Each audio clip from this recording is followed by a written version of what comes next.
আসসালামু আলাইকুম, কেমন আছেন সবাই? ভিডিওর প্রথমেই দেখে হয়তো বুঝে গিয়েছেন আজকে আমি কি রান্না করব।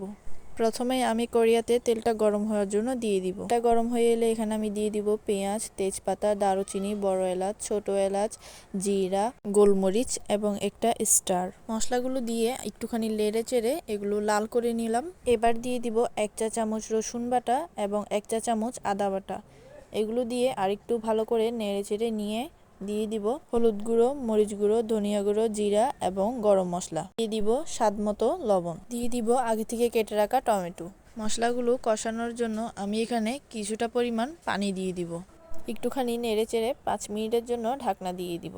চুলাটা কিন্তু একেবারেই লো হিটে। ঢাকনাটা উঠিয়ে দেখি অনেক সুন্দর কালার চলে এসেছে মশলায়। এবার আমি মাংসগুলা দিয়ে দিব। এবার সবকিছু একসঙ্গে নেড়ে চেড়ে মিশিয়ে নিব।